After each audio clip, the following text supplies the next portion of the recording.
Okay, good afternoon to today's meeting of Scrutiny and Audit Committee. Obviously, apologies for the late start. We have had some IT issues which we're trying to work through. The good news is that the plumbing is better and we've got some heat in the chamber, so there's a little bit of electricians have a wee bit to catch up, but the plumbers have delivered, thankfully. I would remind all attendees that this meeting is being recorded and webcast live on the Council's YouTube channel. I've agreed the attendance of some members remotely and would remind all remote attendees to mute their microphones when not speaking. For any members of the public watching, please note that all public committee reports, including details of specific recommendations, are available on the Council's website. Today we have had a deputation request from Ms Leslie Balfour and Mr Bob Cummings in relation to item 4, petition request for reinstatement of bus service at Letham Grange. Are members agreeable to hearing the deputation? Okay, I take it that was affirmative. Thank you. We'll move on to the agenda proper. So item 1 is apologies and substitutions. Thank you, Convener. We have apologies from Councillor Shepherd, with Councillor Clark substituting, and apologies from Councillor Fotheringham. Okay, thank you. And any declarations of interest and statements of transparency?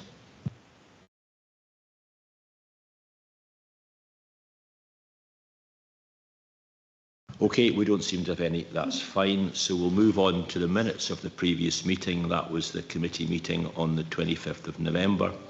Is that minute agreed? Okay, thanks very much. So we'll move on to item 4, which is the petition request for reinstatement of bus service at Letham Grange. We'll have a deputation. It's Ms Balfour and Mr Cumming. So you've got 10 minutes. I'll give you a reminder at 9 minutes, and there may well be questions from members afterwards. Over to you. Thank you very much. And first of all, thank you very much for letting us come and talk to you today. So I'm Leslie Balfour. We actually have 4 residents from Letham Grange with us today, and it's myself and Bob who would like to address. So first of all, you'll have obviously a copy of the petition regarding the reinstatement of the bus service. You may or may not be aware that until COVID, Letham Grange was served by the number 37 bus, which was operated by JP Mini Coaches, and then it was removed and it never resumed after COVID. No amenities or facilities in Letham Grange does mean that Letham Grange residents are reliant on access to Arbroath for all of their services, groceries, amenities, and of course healthcare.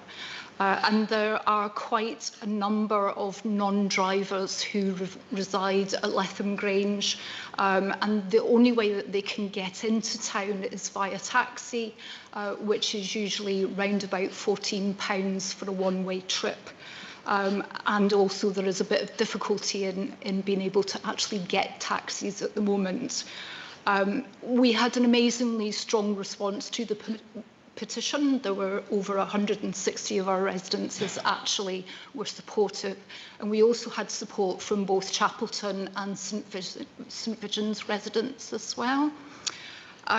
It's worth mentioning the nearest bus stop to Letham Grange is actually at Colston, which is a 2-mile walk along a very busy, very fast road, so it's not really feasible for residents to do that.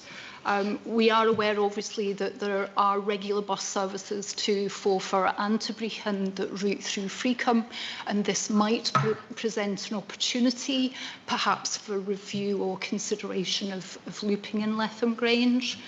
Also wanted to mention, obviously, the environment and sustainability side of things, because that's incredibly important. And indeed, Angus Council's own transition to net zero action plan, the most recent progress report talks about engaging and with communities basically to address the impacts of climate change. So being able to have a reinstatement of public transport would actually then allow a reduction in the number of car journeys and taxi journeys. But I think what would be really quite important is to hear, so I've got Bob Cumming with me, who is one of the residents, along with Ros Fletcher as well, who would be most impacted by, obviously, positively by the reinstatement of the bus. Yeah. Bob? Right, thank you. Thank you for that. Yes, my name's Robert Cumming. I moved to Letham Grange in 1998. I'm 84 of age. And I know that with the legislation coming in and how I'm beginning to feel health-wise, I am probably going to lose my driving licence very soon. Now, that's a big loss to me. There are now several people like me who have lost their licence already. Where I see problems, like at the moment, I am very much a shopper in Arbroath. I do not go with this online shopping, and I try and support local business as much as I can. An example, I mean, a typical thing, I've got a little dog, and I buy all our food, all our medication, everything, it goes to the shop. Now, if I lose that ability, once my licence is taken from me, my only solution is I either sell my house and move into Arbroath, and I can tell you that is not going to happen. So I'm left with the only alternative is to go and shop online. And that will affect businesses in Arbroath. Not just me, it's happening now all the time. There are a lot of people in that position right now. The other one, of course, and which is much more important, is medication.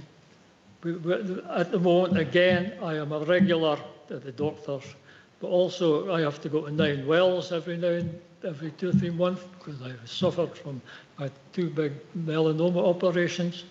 And at the moment, what I do, I take my car down to the car park in Arbroath, and I get on the bus, because trying to take a car at the moment in 9 Wells is a disaster anyway.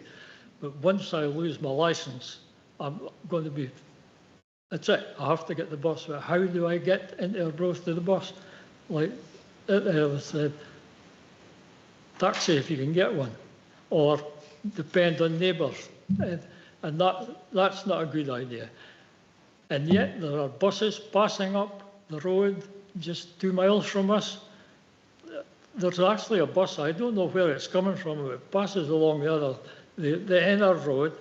Surely we could get something to provide for, and they will be used, because believe you me, from the time I went down there to the time now, there are a lot more in my category now, getting older and older. Well, we're all getting older, and we really would like a bus service. I could go on and talk a lot more, but I think you've probably got the message, is it, that that's where we are. Has there anybody got any questions in that for me? Is that you've still got some more time, but if you're finished, then we can open up for questions. I think that we'd be happy to do that, but also just to mention that we would be happy as a group of residents to obviously work with the council to look at options if that was something that would be helpful. Okay, thank you. We'll open up to questions. So any questions for the deputation? Anyone online?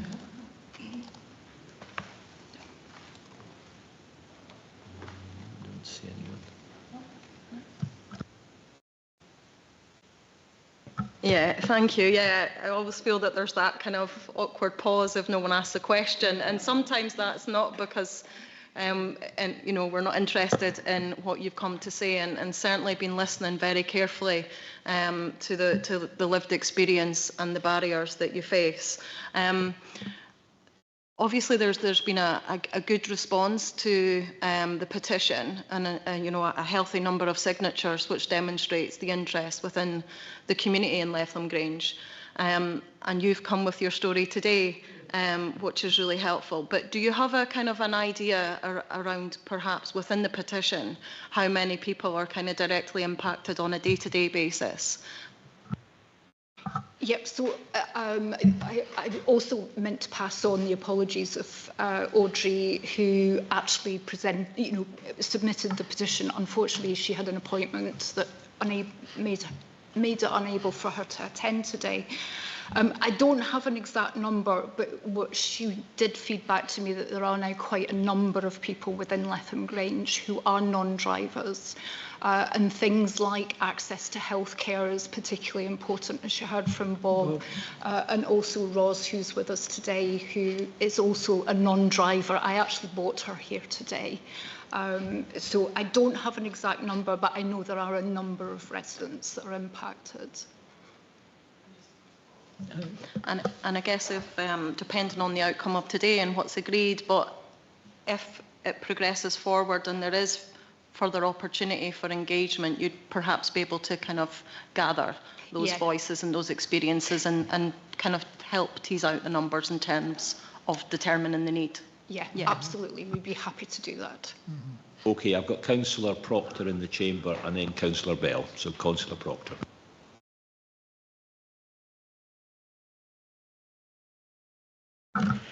Thanks very much, Convener. I thank you very much for your presentation. You mentioned there was buses going up and down the road, but you didn't know where they were coming from or going to. There is a system called direct responsive travel. I don't know if you've heard of that. And it is happening in Angus, and Angus Council has facilitated that to a point. The idea being that if you've got to, just say, go for an appointment at 9 Wells, for example, you would phone a number. There would be, the vehicle would come and collect you, probably take you to the nearest bus station. It would tie in where you would go, and then take it to 9 Wells. Similarly, you've got to do your shopping or that, you might be able to arrange that. And that's something that you might well want to look at, and certainly we as a council could look at to see if it would happen.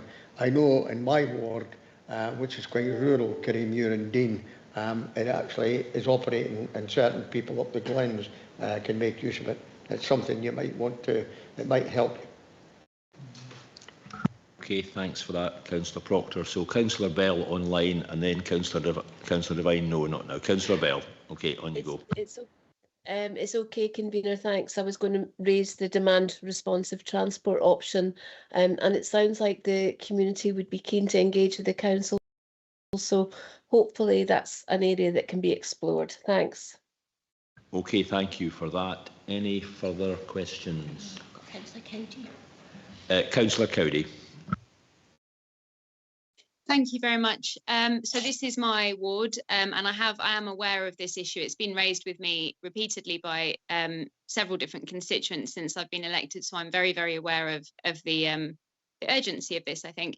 I just wonder if the deputation, thank you so much for that, could give any indication of, or rather clarification on the difficulties in getting taxis. Would you say that's because there is not enough taxis to reliably turn up, as well as the expense angle? If you could just go into a bit more detail on that, that would be really helpful. Thank you.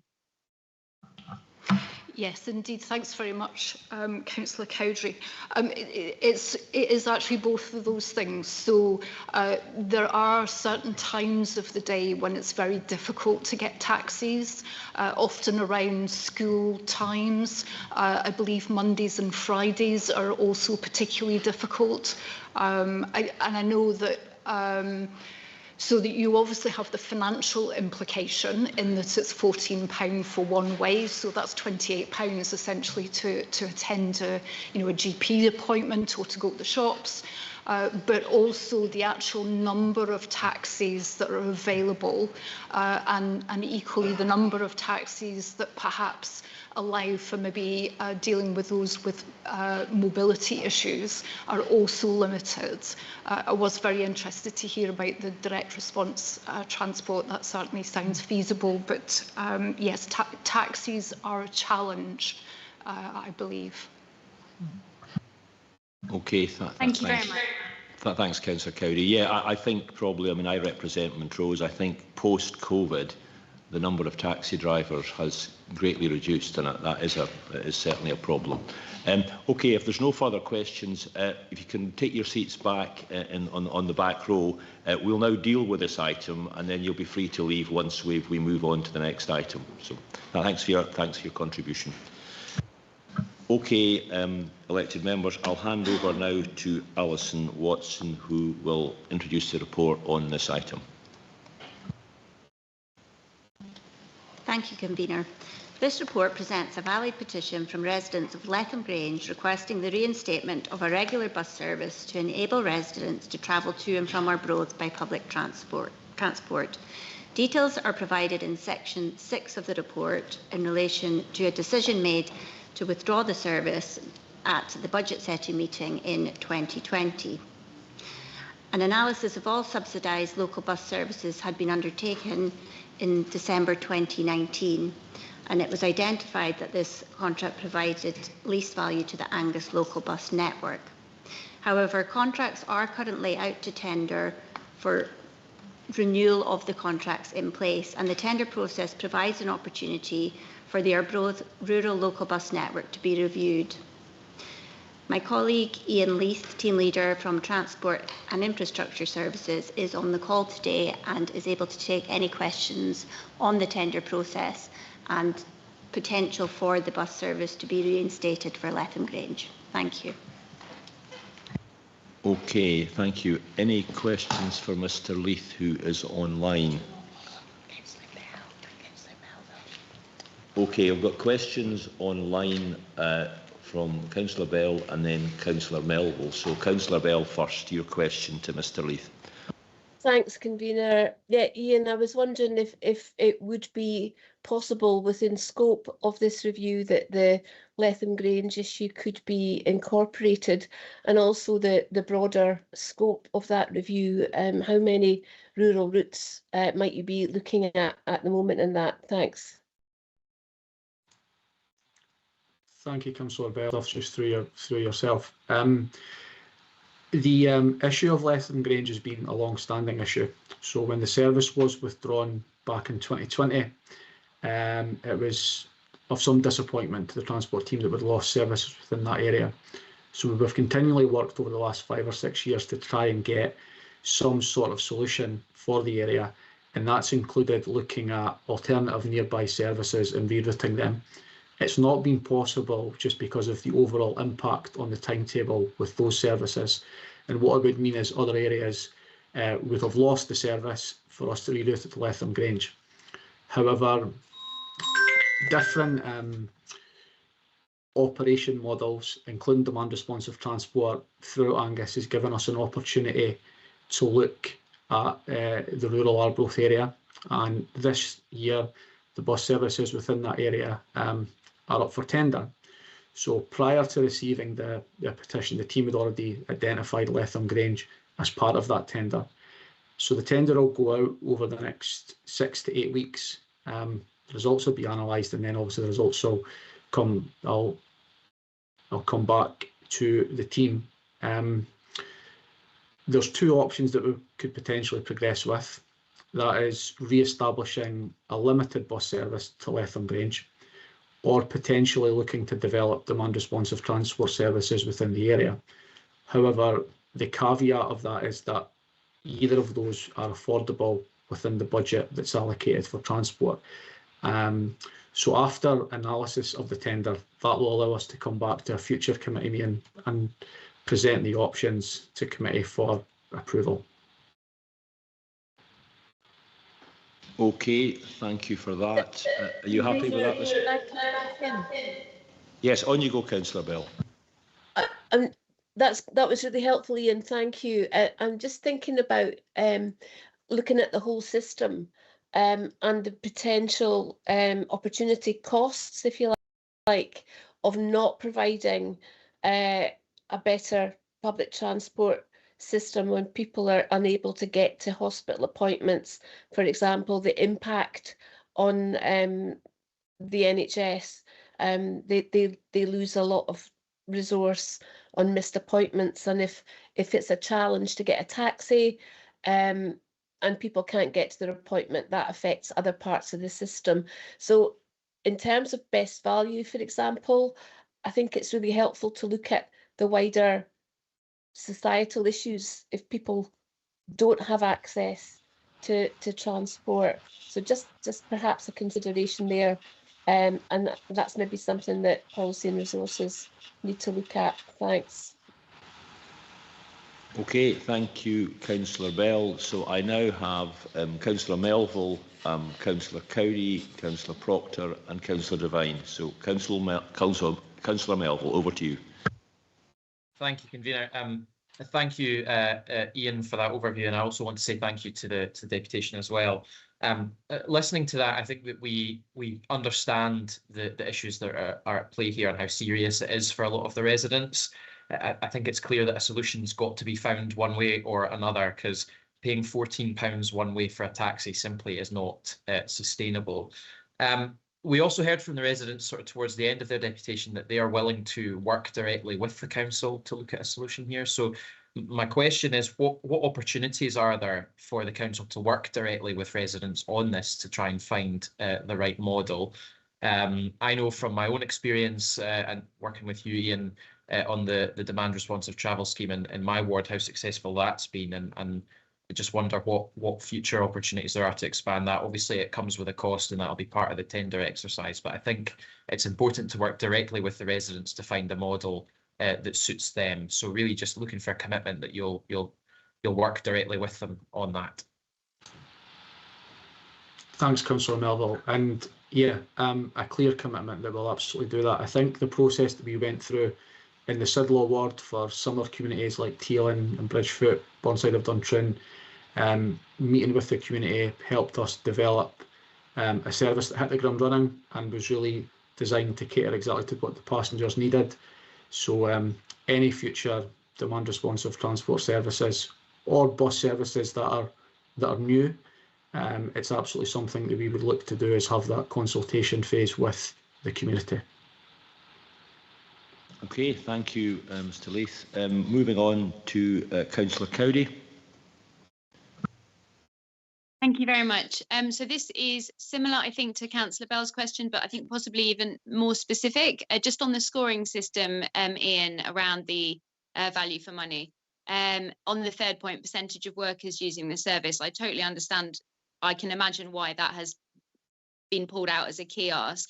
But I guess, would you consider, where does the scoring system kind of come from? And would you consider amending that to be reflective of, for example, the amount of people with limited mobility or older people without cars, as Councillor Bell was pointing out, quite apart from the knock-on effect on the NHS, I think just maybe an update to that scoring system to reflect the kind of challenges that we've heard about from the deputation, if that makes sense. Thanks, Councillor Cowdery. Yeah, the scoring system was adopted a number of years ago, and it was approved by, I think at the time, the Communities Committee, although it may have been the P&R Committee at the time. It's the foundation to our analysis and scoring system. It does place weighting towards things like employment, education and healthcare, and it can absolutely be reviewed.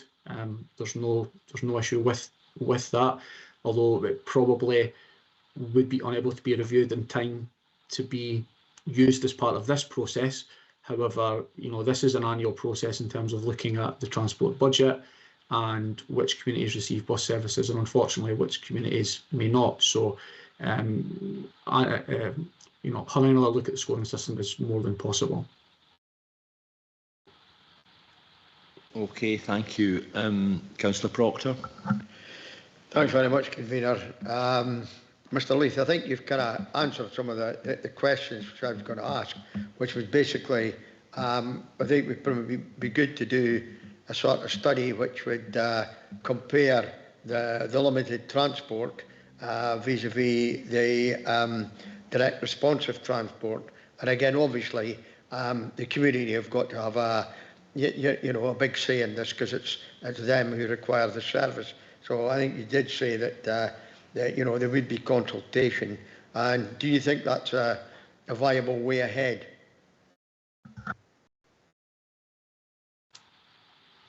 Thanks, Councillor Proctor. Yeah, I do think it's a viable way ahead, because as Councillor Melville alluded to, we did some really good consultation work in almost an identical issue a couple of years ago that developed in the civil law ward. We took some really good learning from that, and it was a really successful process. So it's something that the transport team are really keen to do moving forward with more or less all of the decisions of this nature. Thank you. Okay, thanks again, Mr. Leith. Councillor Devine. Thanks, Convener.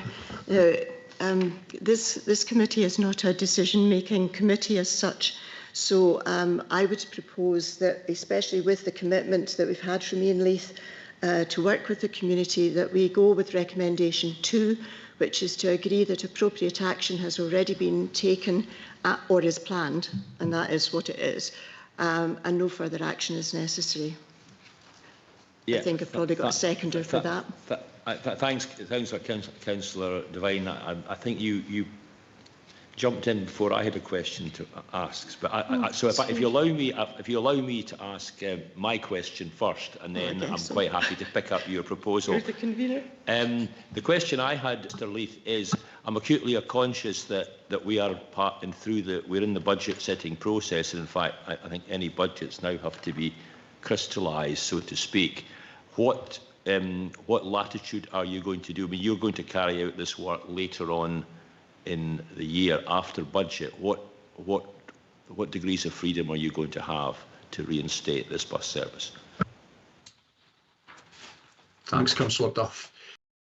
So the process so far has been that we've brought our normal annual tender report to Policy and Resources earlier this year. Within that report, we included detail that we would include a service to Letham Grange as part of that tender work. That tender will be published within the next couple of weeks. It'll be out for 6 weeks after that. There's then probably a 3, 4, 5 week period of analysis. And that report, Councillor Duff, is a procurement authority report. So we have authority for the Director of Legal Services, as well as the Director of Infrastructure Services, to award contracts based on our recommendations from that tender analysis.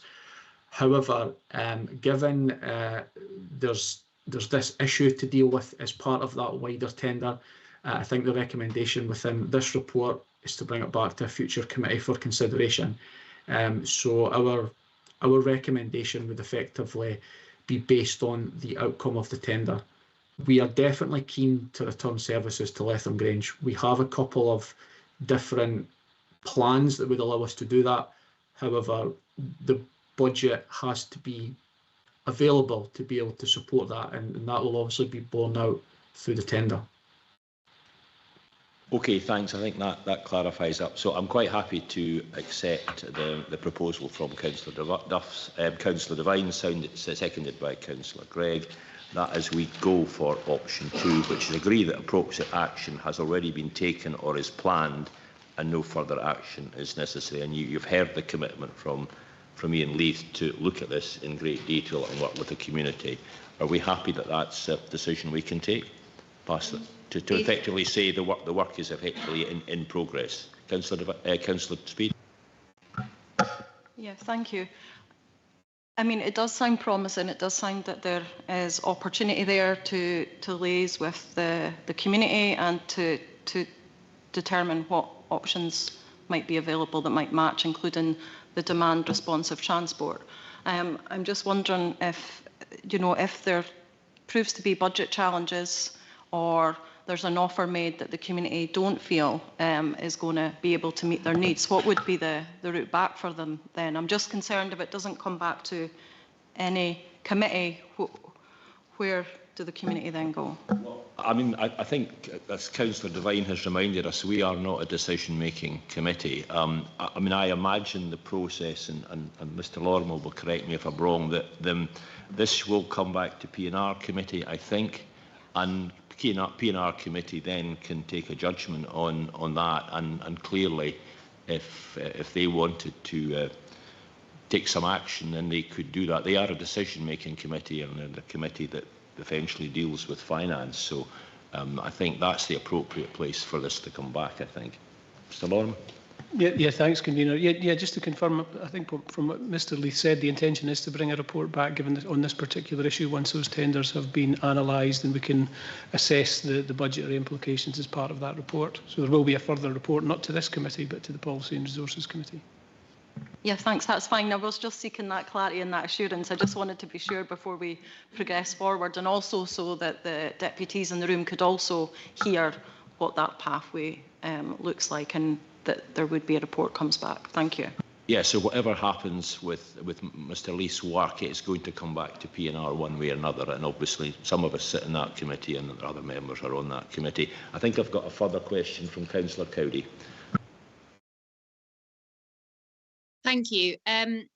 Yes, sorry, I thought we were on comments, but it can be a question. It's just to make sure that I have full confidence in Ian that you're going to move this forward in terms of timescale as quickly as possible, just because I am very aware as the ward councillor of the urgency, as I've raised it with you in the past, and you'll know that it's been knocking along for some time now. So if we could have some sort of rough commitment to, I don't know, a timescale, that would be great. Thank you.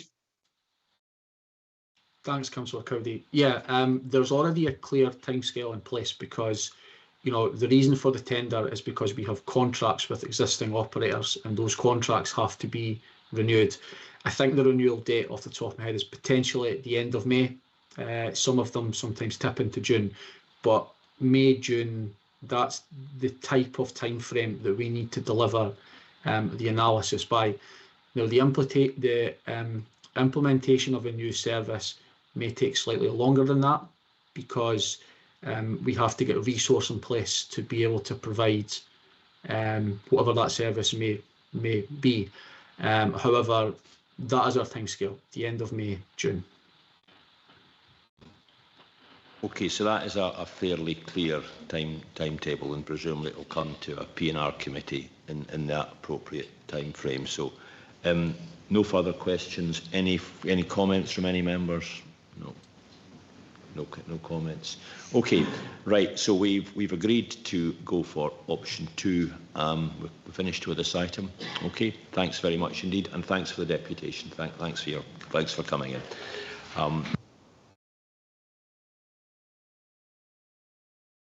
Okay, we shall move on to item 5, which is the Angus Alive Performance Report, 1st of April to 30th September 2025.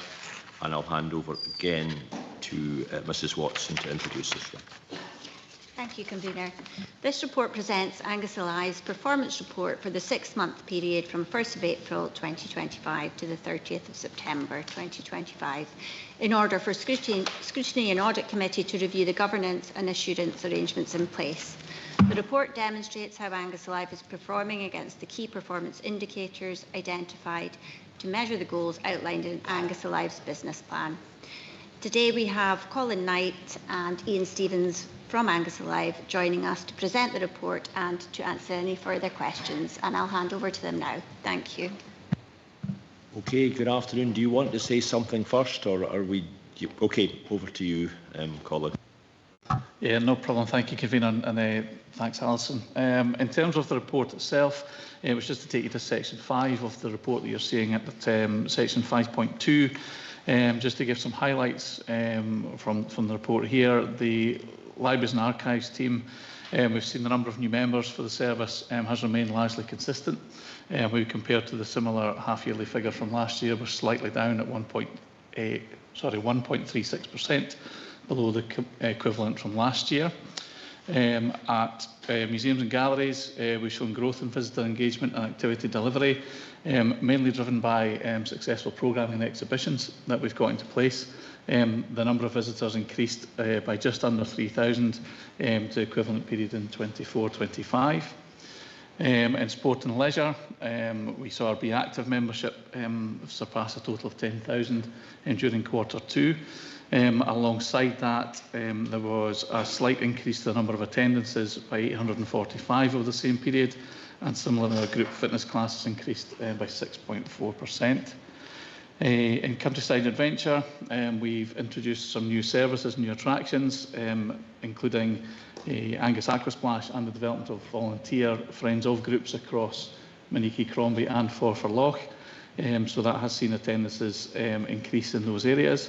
And finally, just to add, at the moment, our theatre and venues performance numbers did remain broadly consistent. We are slightly under the number of performances compared to last year. However, that's down to really touring availability and programming cycles, and we'll see that flip in quarters 3 and 4 as we move forward. So we'll hopefully see numbers maintained in that space.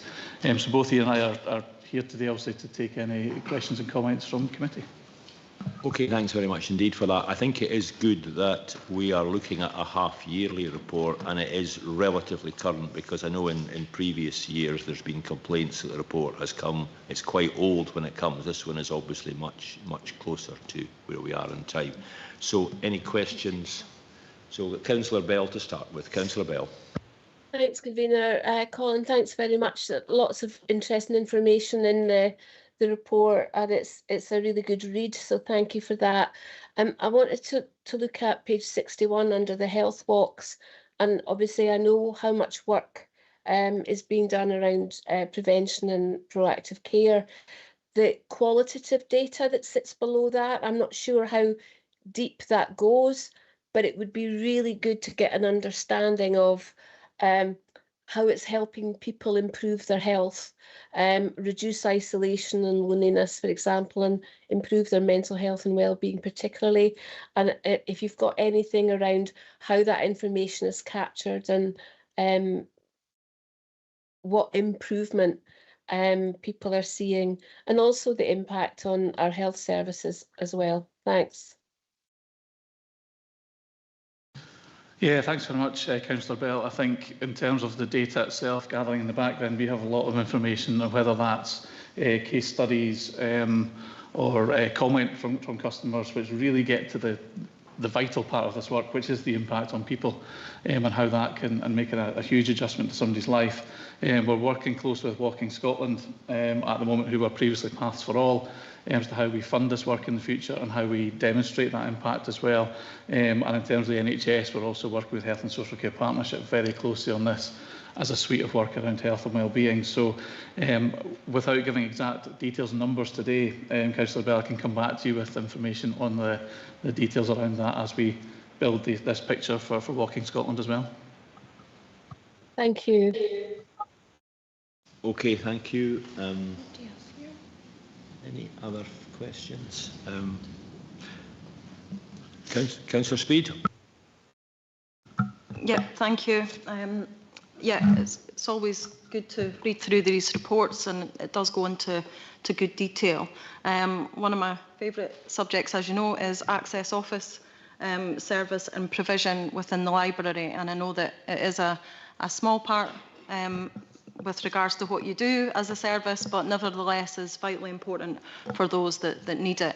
I note that further work will be carried out in terms of the reporting of access office inquiries and support. Could you just go into a little bit more detail around that and confirm if you are going to be able to, I guess, pull from that data the duration and the length of time that is spent with the customer? Because I know that some of these inquiries do take a bit of time, and I just want to make sure that the workforce is adequately resourced and supported to be able to support those customers. Thanks, Councillor Speed. Yes, so you'll see from the report itself that we've had a number of new members of staff join a couple of our libraries, and we've got a real feeling that there's maybe some under-reporting going on for the number of access inquiries that are coming into each of the libraries. So that's a kind of ongoing training, staff training aspect to get them to understand the logging of the information needs to be accurate as such. We've also got the ongoing situation in Arbroath Library, which is our busiest site in terms of access inquiries. And obviously we've got the ongoing maintenance work that's going on there at the moment, which hopefully will be finished towards the end of March, which will return that site to its proper operating model as such. And so that will certainly improve in terms of the data and the stats coming through from that aspect. There's also the ongoing conversation with council colleagues with regards to the wider access provision, whether that's online, over the phones, or face-to-face. So that again is an ongoing project that is being undertaken currently. And there's been some tabletop exercises being done with some monitoring of each of the access inquiries that comes into the libraries to just make that assessment on how long those are being undertaken, so that we do have quite a lot of data sitting in the background now, which is giving us some valuable input into how do we model this going forwards. And as you say, do we have the right staffing structure? Do we have the right resource to be able to deal with the number of inquiries coming in? So it's probably safe to say that's all work in progress, but we are collating the data in the background to give us the right data to be able to move forwards with it. Okay, happy with that response? Yeah, thank you. And as you know, it has been an ask that you would try and gather that information with regards to how long it takes with each inquiry, because I think that's really important. And so I'm pleased that that information's there. So happy to follow up out with the meeting just to get a bit more detail on that work. Thank you. Okay, fine. I've got Councillor Clark in the chamber. Good afternoon, colleagues, and thanks, convener. Now, I don't sit as a substantive member on this committee, so when I get the chance to substitute for people, it's great to listen to see what's actually happening. And just listening to Angus Live colleagues there just now, so I'm going to bring something up that is a face-to-face thing, and it's not a complaint, thank the Lord, because we get plenty as you know, we get plenty about it, that type of thing, complaints all the time as elected members, of course we do. And it's really quite nice when you get something that you can report has been either done very well or you've actually witnessed it. So I like to think that occasionally when I substitute I can bring these things. And I was in our Forfar library just over the last week and I'd had a couple of complaints from, one was from a very vulnerable person. And I went in to speak to the people, and I don't know them that well. There's always new faces. I didn't introduce myself at first because I don't always, to see, just I suppose not to catch anybody out at all, I'm not like that, but just to see what would happen as a person coming in the door. And I wasn't pleasantly surprised. I was overwhelmed with the kindness shown. It was great. It was really great. And I was able to explain to that young person, youngish woman, what I needed from there, what we needed for people to come in, especially vulnerable people. I could have been one of them, for all she knew. So it was very, very well done. I didn't get a name, but I wouldn't be want to put that in an area like this. I would probably tell you later on. But the access, the whole thing about the access line, the very word tells us that people expect that whatever they want and it done quickly. And it's very difficult to quantify how quick that should be. But I was able to speak to this person and get a feeling. She was rattling off this kind of stuff that they do. While she was not an access officer, she was an Angus Live officer, and she said there was a person who had been in just earlier. So a bit long-winded, but I think it's important that you pass that on. And I did then tell her who I was, because she didn't know me from Adam, and that's absolutely good. So well done. Thanks, Councillor Clark. Fantastic to get some real positive feedback about members of staff, and if I'm thinking about the members of staff that are up in Forfar Library, it's a relatively new member of staff as well, because there was a bit of a changing of the guard in that space. So, not really great to hear that. I will pass that on to the full team. But no, thank you for your positive comments. Okay, thanks, Councillor Clark. Any other questions? Any comments from elected members? Councillor Proctor. Thanks very much, Convener. I'd just like to thank the compilers of this report, very full. And I'll say that Angus Live actually has had a very hard work and quite a positive year. I mean, things that I have noticed, I mean, I rejoined my library, Kirriemuir, at the beginning of the year, and I was amazed. It wasn't just a place where you could draw books or whatever, whole plethora facilities available to you. And it was great getting an email telling me that if I bug, I could, you know, at 81 years, I think I was absolutely brilliant. Again, the move, the long-awaited move from the yard up to Brechin is on train, and that's good news, because there is some fantastic archives, a lot of them which have been on display in the Meffin and before that in Montrose. And also the move of Restenneth up to Ardgrowth, again, another feather in the cap. And Councillor Devine and I were privileged to be at the opening of the enhanced Kirriemuir facility, a fitness suite. And again, really great to see that a hive of activity and lots of people participating. So I do think that Angus Alive have actually worked hard over the year. The one thing that does sort of bear in the back of my mind, of course, and I'm sure other people, is Glendall. And I know that work on the Glendall Ranger Service Centre is happening at the moment. But well done, Angus Alive, and well done the compilers of the report. Thank you.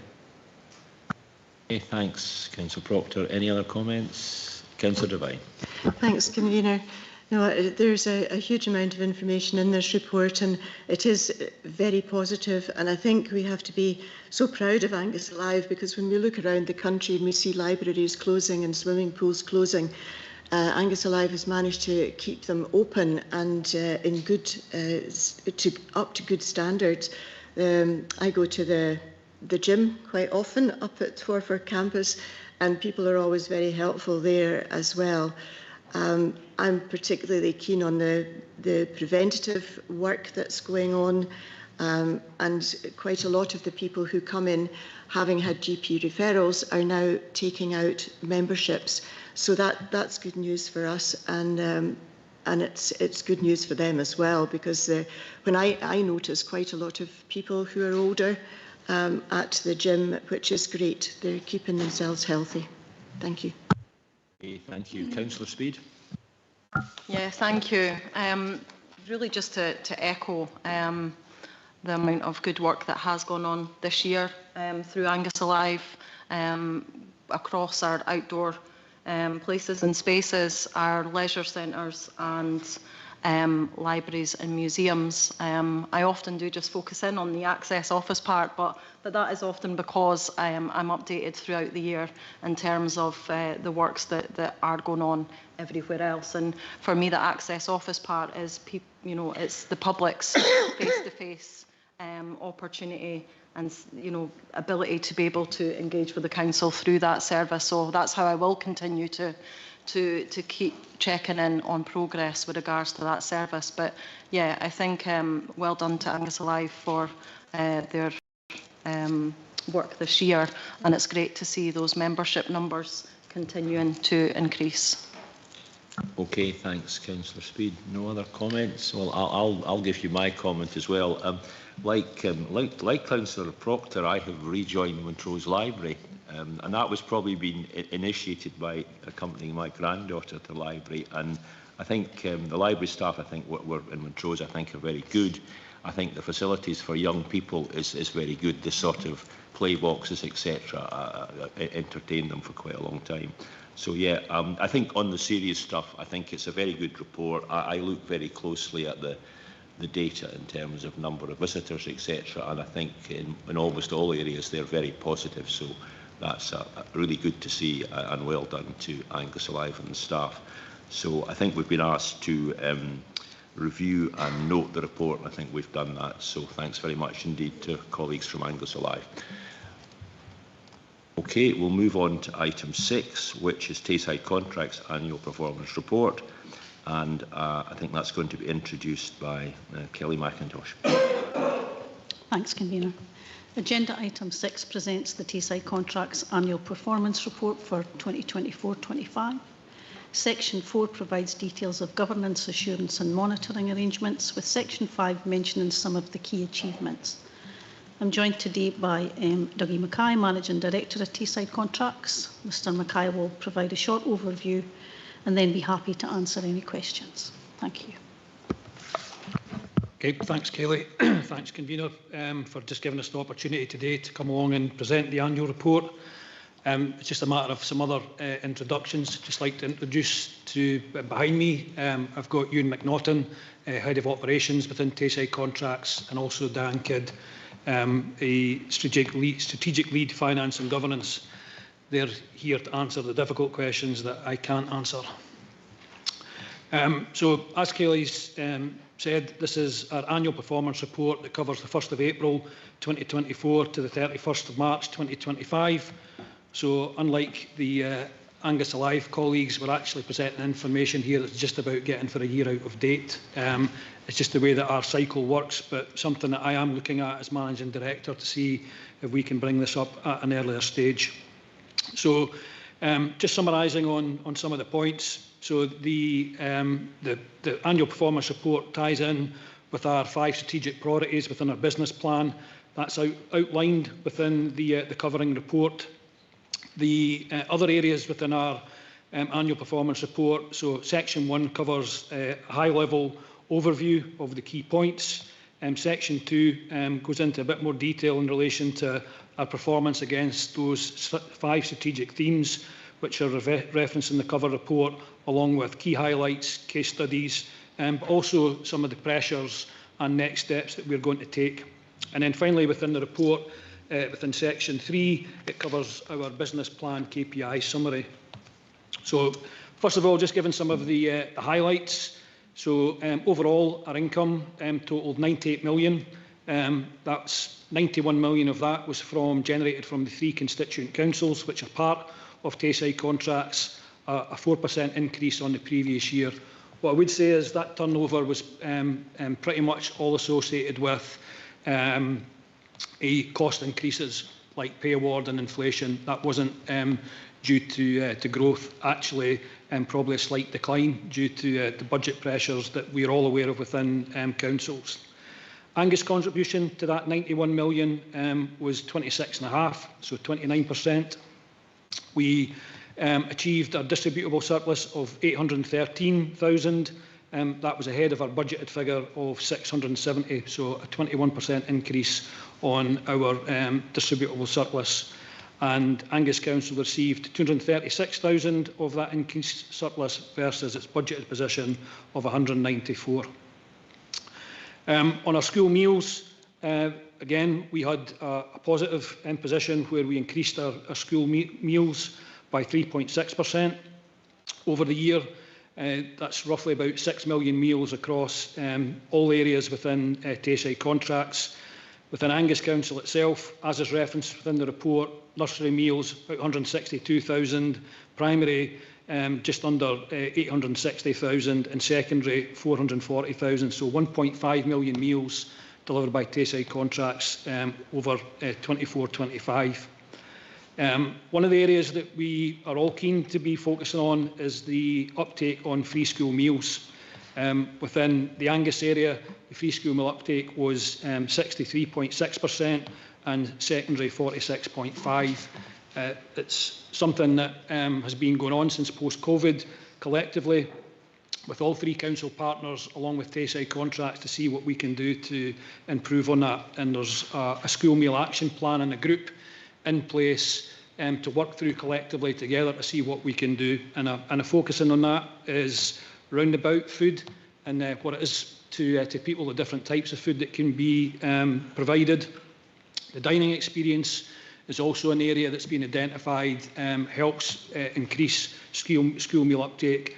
And as we all know, communication is important with regards what it is that we can do, the services that are on offer and the options. So quite a big focus in there. We're also looking at the areas of where we can deliver efficiencies through that may be changing in service provision or alternative ways on how we can deliver the service. And I'm pleased to say within 24-25 we had efficiencies and cost reductions totalling just under 900,000 and 760 of them are actually going to be reoccurring. A significant proportion of that was in relation to a restructuring within the organisation. Our community fund, something that's been introduced since 2023, again continues to grow pace. Within the report, we've advised that 32 groups were benefited from our community fund to the value of 19,000. Within Angus, that was 14 in total overall. I'm pleased to say, just give me a bit of context, for 2025, there's been 93 groups have actually benefited from the community fund and 110,000 financially. I don't have the breakdown with me here just in relation to the Angus position. So, and lastly, on the highlights, are incidents and accidents, so looking after the well-being of people. Any incident is one too many.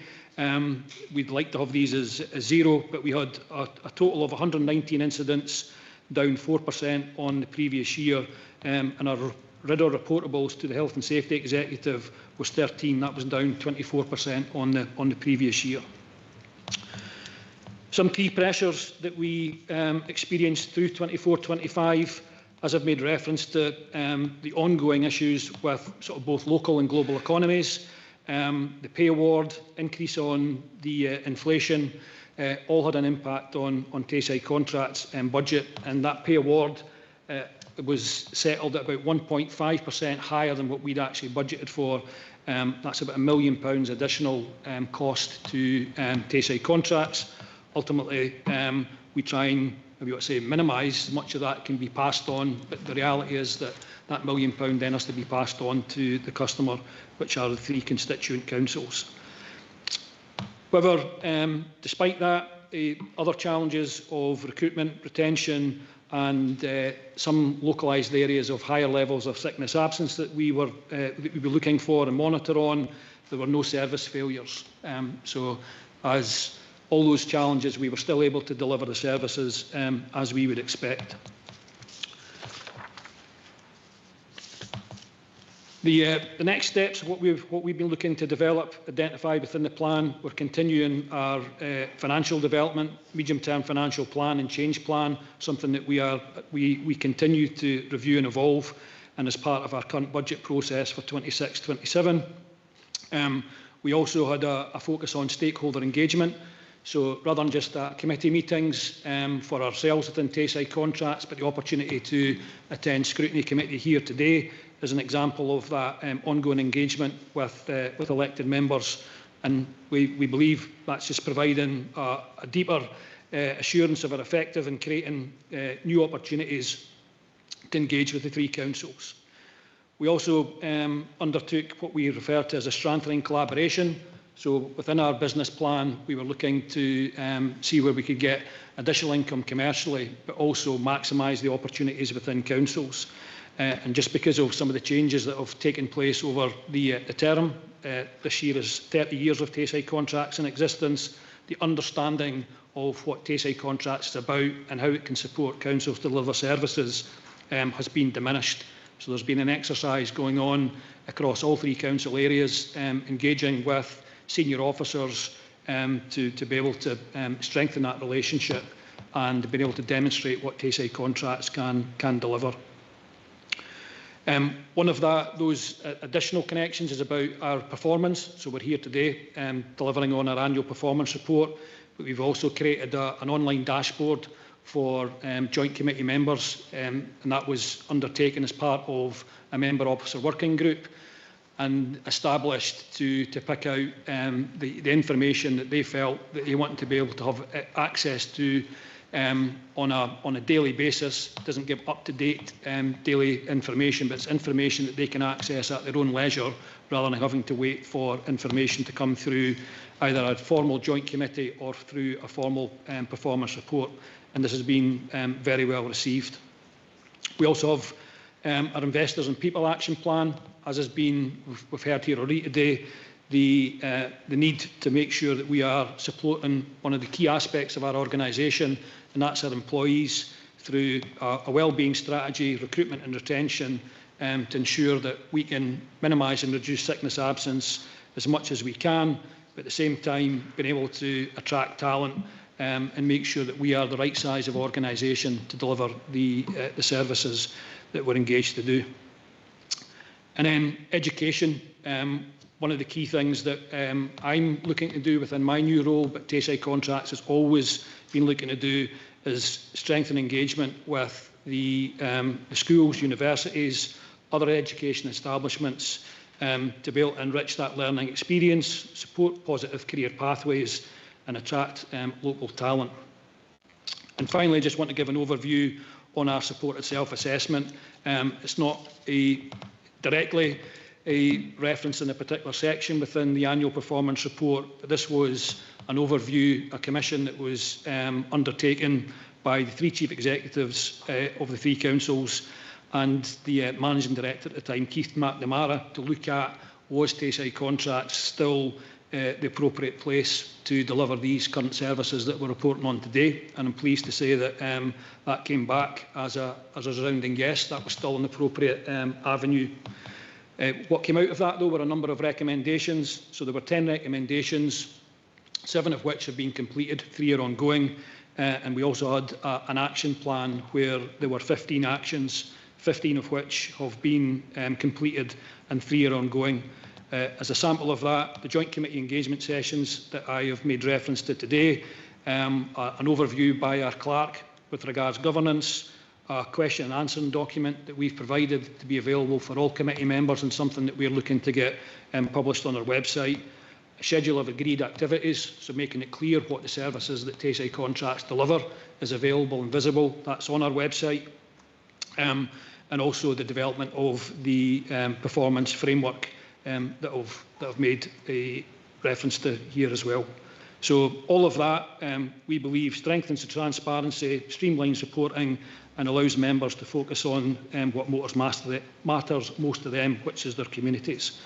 In this particular supported self-assessment update, we undertook an engagement session with members in January of this year, and I'll also be taking a report up to our joint committee in March of this year. Okay, thanks very much for that comprehensive review of the report. Questions from members? We've got Councillor Devine in the chamber, then Councillor Clark. Thanks very much, Dougie, and congratulations on your new position. Not that it's totally new, but congratulations anyway. You were talking about recruitment and retention, and I see that on page 122 of our joint papers, under employability and job academies, there were 5 Tayside Contracts job academies, but it was only with Dundee City Council employability service. And I was wondering if you were thinking of having some more conversations with the Angus employability team, because they're always looking for openings for their clients. Yes, we are happy to engage with any of the 3 councils with regards to the sort of employability network. I don't have the details with me today of who we've been liaising with, but this, along with developing the young workforce, are areas that there's connections across the 3 councils in relation to that development of the young workforce. There is a coordinated approach to that, which we have been able to tap into. So it's something that, as I've identified here, as an area that I definitely want to sort of expand on, and we'd welcome the opportunity to engage with colleagues in Angus round about that. Okay, thank you for that. I see we have got the technology back. The screens are now working. So I've got Councillor Clark in the chamber and Councillors Bell and Beattie online. So over to you, Councillor Clark. Convener, I think my colleagues online may well have been before me. Do you want me to go ahead? Go ahead. Okay.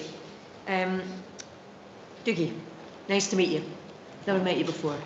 I'm here on behalf of an Arbroath colleague, Councillor Shepherd, and he's asked me to ask you a question. Now, it may be just out of order and everything. I don't mean out of order in relation to I'm not allowed, but it might be out of order in what you've just been speaking about in the timeline that you've been, because you've been speaking retrospectively. But if I could just ask you this question, and then if you need to speak to him offline, that's absolutely fine. What he's saying is that he believes there's been an issue with recent roadworks in Colliston. Now, he's kind of asking about that, and then maybe an explanation or any planned rectifying of it.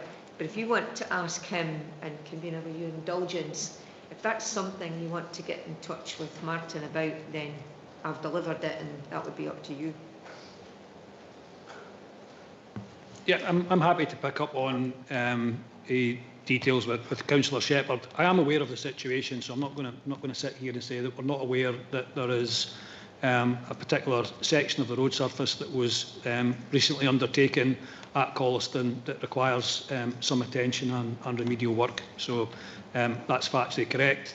Officers within Angus Council and colleagues within Tayside Contracts are working together to be able to identify what's required and determine an appropriate sort of timescale to be able to do that, undertake that.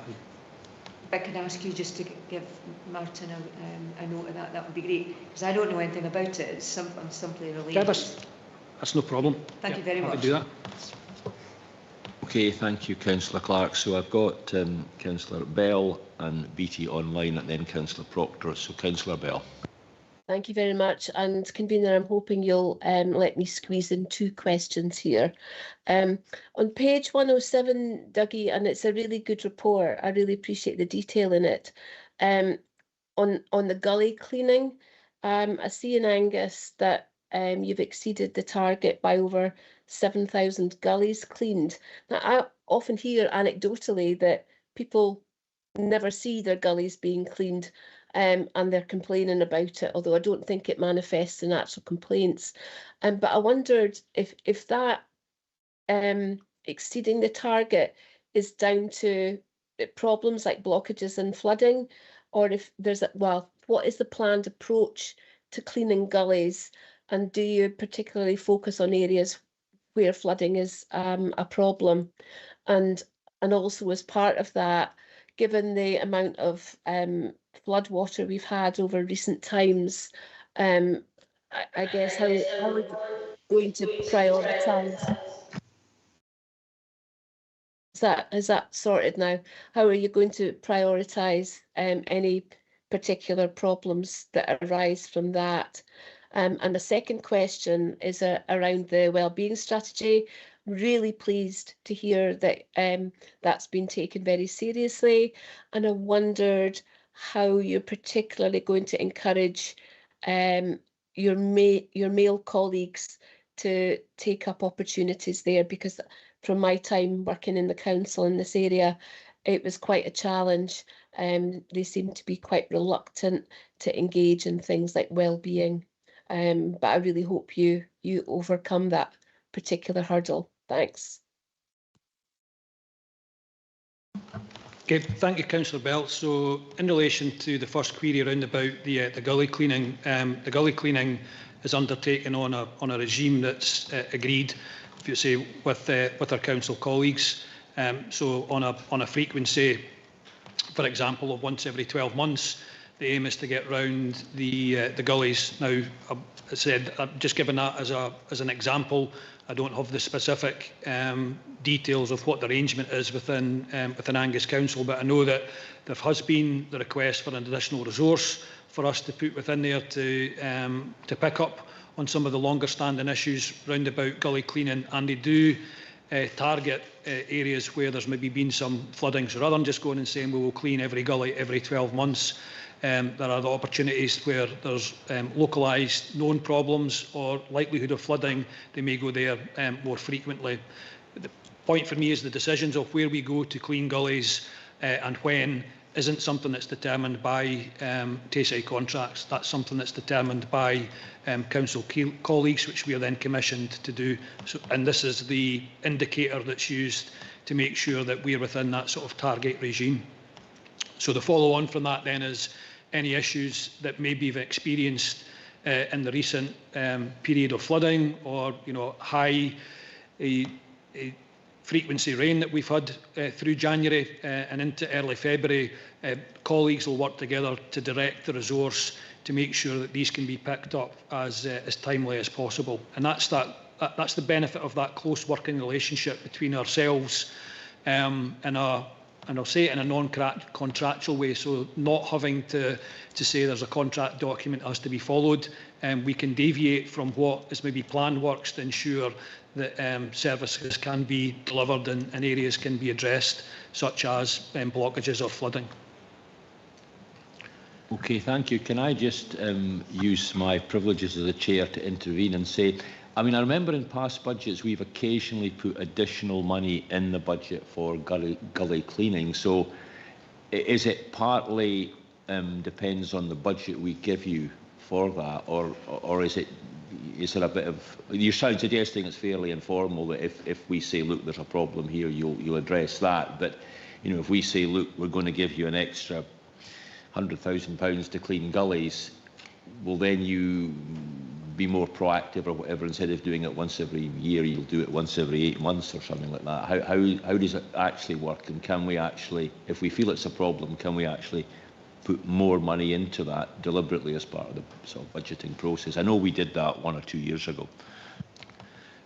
There is a structured way, so I want to be clear that it's not a case of it's ad hoc and we just go where we want. So there's routes that are identified. We go into particular ward areas. As I say, that's been agreed with the councils to make sure that we are delivering on that particular frequency.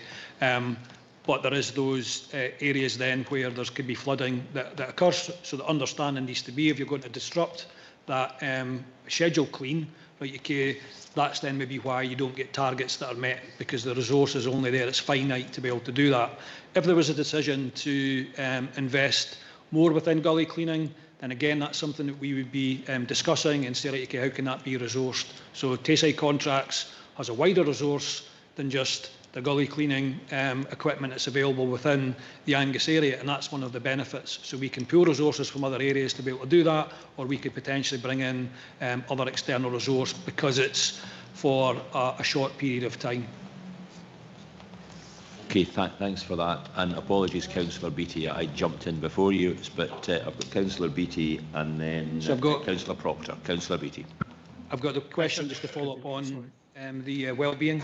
Oh, yeah. Go ahead. In fact, missed that one. Apologies for that, Councillor Bell. So, Councillor Bell, yes, the engagement with all employees round about well-being and what we can do to support them can be a challenge, and being honest with you, regardless of them being male or female. But we need to make sure, and what we are making sure is that there's the pathways, the opportunities that are available to all employees where they can feel comfortable to do that. So that may be approaching a line manager, that may be through an informal arrangement. So how we are engaging with them, there's not just one particular route that we're looking to utilise, and that's where we're engaging with the employees, managers, and the best way to be able to do that. And I'm again pleased to say that there is, if I referring back to starting with Tayside Contracts 20 years ago, there's far more openness and willingness from all employees to maybe engage with areas that they around about their health and their well-being where they wouldn't have been historically. Yeah, that's good to hear. Okay, apologies again, Councillor Beattie. On you go. That's okay, Convener. Thanks. My question relates to page 130 of the combined papers, and it's the number of complaints. questions in two parts. There's 55 complaints. Could you maybe give us a little steer on to which areas these complaints relate to? And are we confident that all the complaints are being recorded? Because it's a big organisation, but there's not very many complaints there. So, yeah, yes, Councillor Beattie, the complaints that we are referring to within the report relate to solely the school meal service. It's an area that we've identified that we're looking to put something in place that will cover all complaints that we get within Tayside contracts. However, I'm pleased to say, unlike councils, these tend to be limited. We don't get a lot of direct complaints in relation to what we're undertaking. But so on that, it only covers the school meal service. The types of complaints that we've got within there, if you just bear with me, you've got some more up-to-date information on that. We're talking about menu choices, adapted allergens, food quality are generally the higher sort of complaints that we're getting. But to put that into perspective, of the million and a half meals delivered within Angus Council last year, it would be less than something like 0.0002% of the number of, if you want to say, meals we are providing that we are then getting, if you want to say, some form of complaint or inquiry back on. Okay, thank you very much.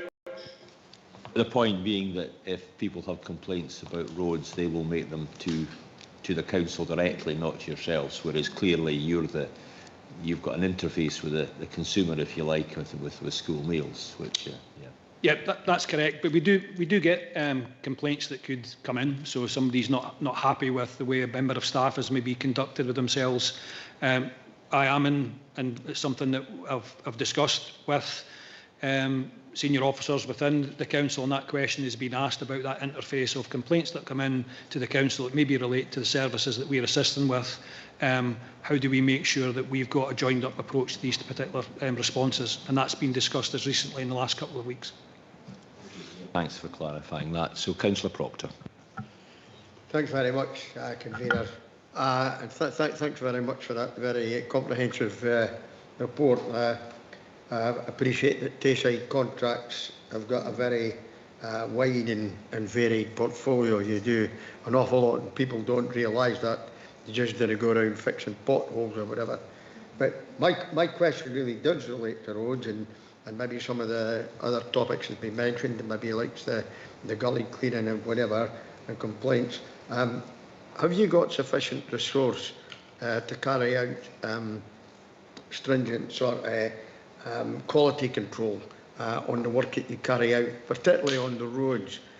Because I think I receive a lot of feedback from constituents regarding that sort of thing, and we take it up. We do quite like we said with the council officers concerned, but one of the things I do feel is that perhaps you haven't got sufficient resource, to carry out the quality control to make sure that jobs are done properly.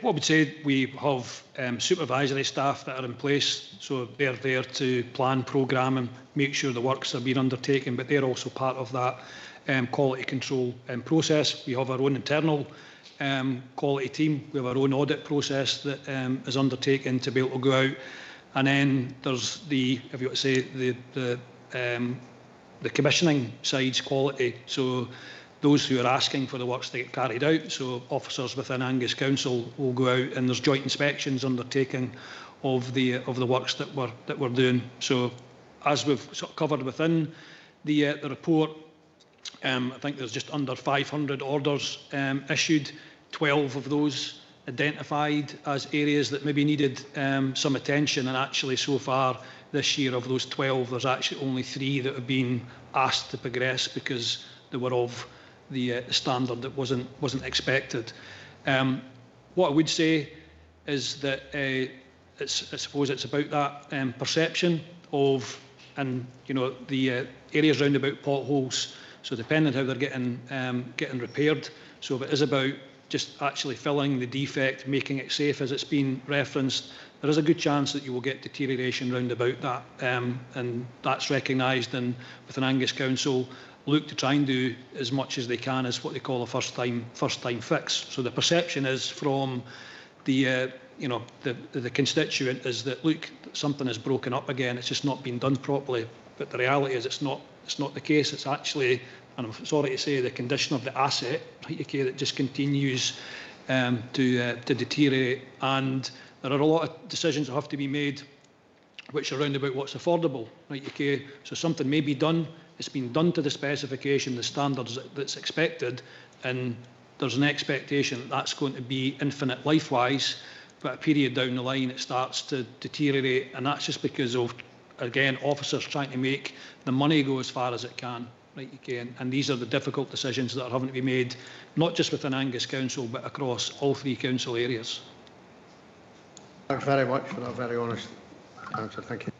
Yeah, I think it's probably worth pointing out that Tayside Contracts and our own road staff, the last few winters have been dreadful. I mean, we've had unprecedented rainfall in the last 5 or 6 weeks, and that, well, we can see the result of that on our roads, and that inevitably is a big issue. And we know that we can't afford to replace our roads often enough. You know, that the period between major maintenance is lengthening, and that's just we just don't have the money to provide the best standard of road, and that's I think a nationwide problem. So, any further questions? Don't think there are. Any comments? Coming back to members, Councillor Devine. Thanks. It's a really long and interesting report, so I've got a few things to say. But first of all, I'd like to thank your team who worked on the resurfacing of Castle Street in Forfar. It was monumentally bad weather, and they did it efficiently and quickly and in a very friendly manner, actually. So given the weather, that was a real achievement, I think. Oh, gosh, I've lost that.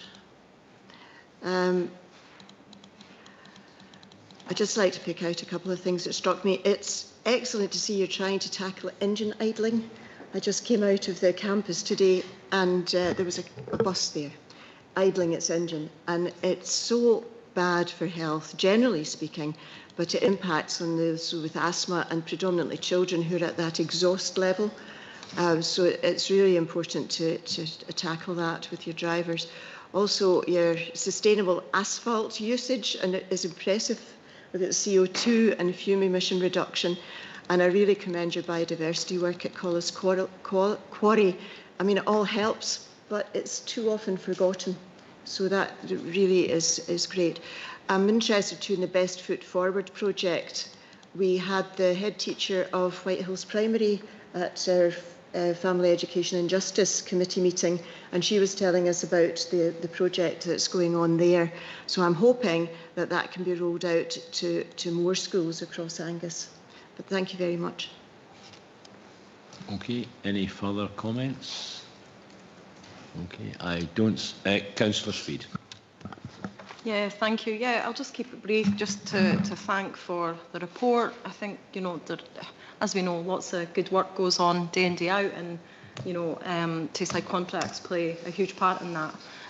But I think we're aware of the challenges in terms of costs, in terms of resource, some of the staffing issues, some of the, you know, the targets that have not been met. And I guess, yeah, for me, it's just something that I will carry forward through into budget setting time. And, you know, similar to Angus Alive, like I say, a lot of good work, but also a lot of challenges ahead. But yeah, I think the last thing that the workforce or workforces need when they are pressured is to continually feel like, you know, we're all up against them. I think we can only just show our support and our appreciation. But yeah, certainly take those thoughts forward in the weeks and months ahead in terms of where we're at. But it is a concern. But thank you for coming along and presenting. Okay, thank you. Don't see any further comments. I would just say, as a sort of occasional attender at the joint committee, I think I'm I'm sort of the first sub for people who are on it. I think the one thing I would like to thank you for is the dashboard, which I think was a really good initiative. It was, I think it's very useful to elected members and might reduce the length of reports, which I think is always was good. But yes, I think it's a very comprehensive report, lots of data in it, and thank you and your staff for coming along today, and thanks very much for all the work you do for us throughout the year. And I think, as other members have said, in pretty appalling conditions over the last few weeks, that's really appreciated. So thanks for the report. We've been asked to review and note it, which I think we've done, and we'll move on now to the next item. So we've got item 7, which is the internal audit activity update, and hand over to Cathy Wiley on this. Cathy, and apologies for how long you've had to wait. It's been quite a long afternoon so far. Okay, thank you. This is the report that has the update on the reports that have been finalised since the last meeting, and also an update on the implementation of the actions that have been agreed as a result of the audits. And as I tried to move my document over from one screen to the other, I've managed to lose it completely. So please give me a second till I find it again. I think that's it, but it's not at the right page. So we have 3 reports that we're presenting today. I will present 2 of them, and then I've got Paul Kelly from Assets here who will present the information on the IT work that's been done. And then I would quite like to come back to you. I don't usually say anything about the actions, but I'd like to say something about the actions today, if that's okay. So I'll just get to my page. The first item that we're looking at is the contract management procedures for 24-25. This was a review that looked at, sorry, my pages are all to pot here. Yeah, this looked at a sample of high-value contracts from across the council to make sure that the procedures that were in place for monitoring and managing these were as robust as they should be. And we looked at a number of things around the monitoring and management, including what was actually written into the contracts themselves, and what was happening around the monitoring of the financial aspects around that as well. So we looked at 7 contracts across the piece, and it was a big piece of work which took quite a long time to complete, just partially because there were a few services where they were having some difficulty with a bit of vacancies in their teams, which meant that they weren't able to respond as quickly as we would have liked them to. But anyway, we've got a number of recommendations here. There were really only 6 recommendations with this, but one of the recommendations was around making sure that everyone within services was authorising invoices within their limits within the scheme's delegation. So that recommendation has been repeated 9 times because it's been put in for every individual directorate so that it can be signed off by them. So that makes the number of recommendations look a bit more onerous than it normally would, and it's 9 level 1 recommendations, whereas really in the overall scheme of this piece of work that we've done, it's not as onerous as a level 1 recommendation would normally appear. Convener, do you want to stop there and speak about this one report, or go on through all 3 of them before we ask questions? I think perhaps if you just progress, and then we'll take questions at the end. I think if that's okay with you. Yeah, that's fine. So the next report that we have is the one on the management and supervision of empty council premises. And the scope here was to look at a sample of empty premises in different locations, just to see how they were being managed and make sure that that was in line with the guidance that was available within the council. Just to be clear about this, we were not including council housing within this. This was about other council premises that were empty. And we looked at how these were being currently managed, and also what the plans were for these in terms of their future use, or how these were going to be dealt with going forward. And again, we've got substantial assurance here. The highest value, or the highest level in recommendations in this one are really about making sure that we get the information that the insurers are keen to see around these premises agreed with them, so that that can be built into the procedures that we've got going forward.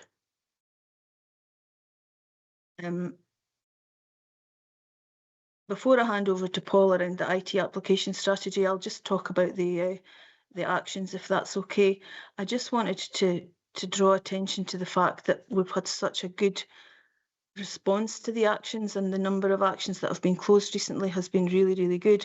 We've currently got 33 open actions, but that includes the 24 actions that have been added from these reports that we're bringing to you today, which just shows that there's been really good engagement from the services to try and make sure that the actions that we do agree with them are being implemented and carried forward. And that's very good from the perspective of making sure that the risks that we've identified in the audits are actually being mitigated against and are no longer risks for the council.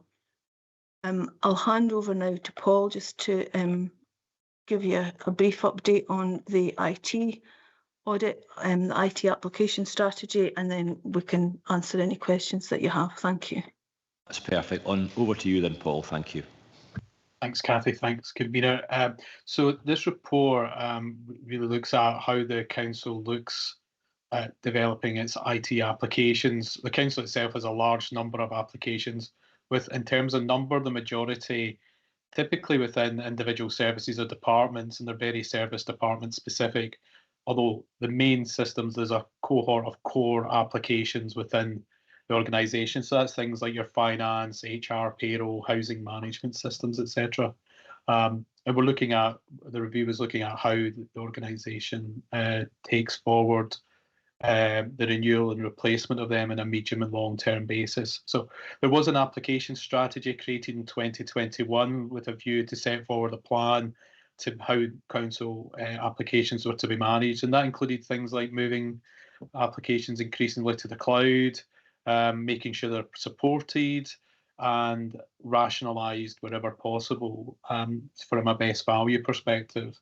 So the key issues that we identified in our review, 2 priority 2 and 3 priority 3.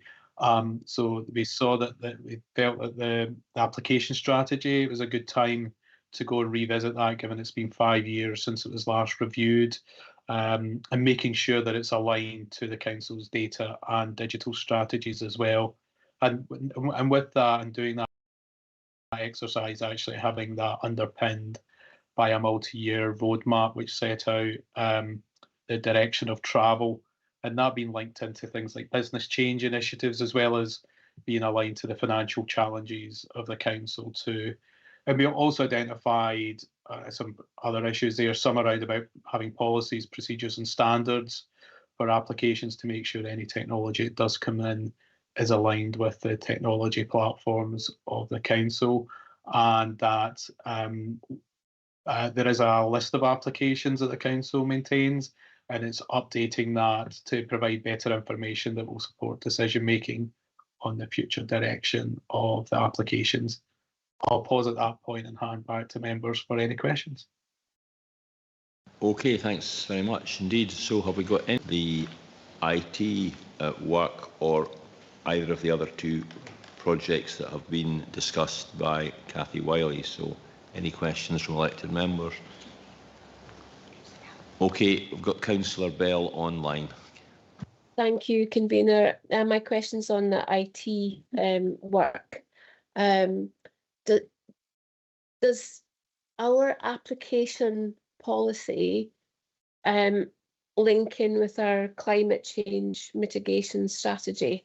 Because it's my experience that sometimes gets forgotten about, that cloud storage, for example, isn't without its implications in terms of carbon footprint. So I just wanted to make sure, it might not be part of this work, but you might have the answer to that. I don't know. Thanks. Thanks, Councillor Bell. That's not something we covered under the audit. I don't know if there's any officers present who would be able to answer that.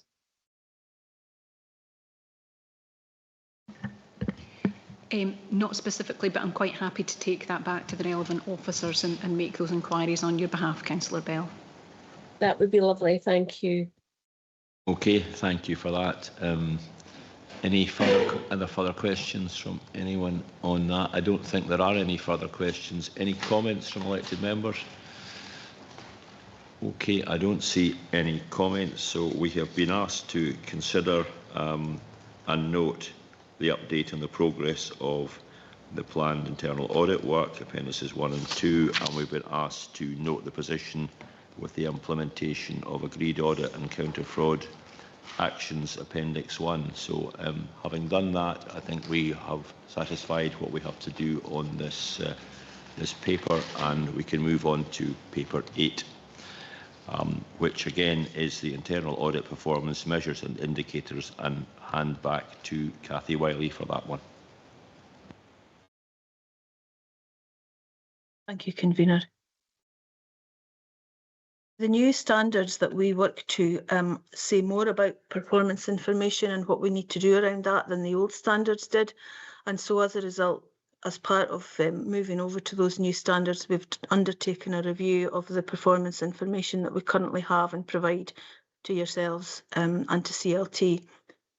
In undertaking the review, we looked at what the new standards are requiring. We benchmarked against some other councils to see what they were producing, and we looked at what our own current performance indicators were.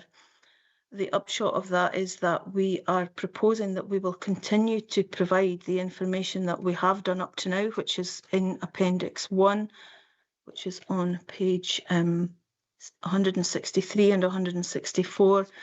But we will add, when we come to do our June annual report, we'll add the information that's in Appendix 2, just to give you a bit more clarity around the implementation of the plan and some of the other activities that we undertake.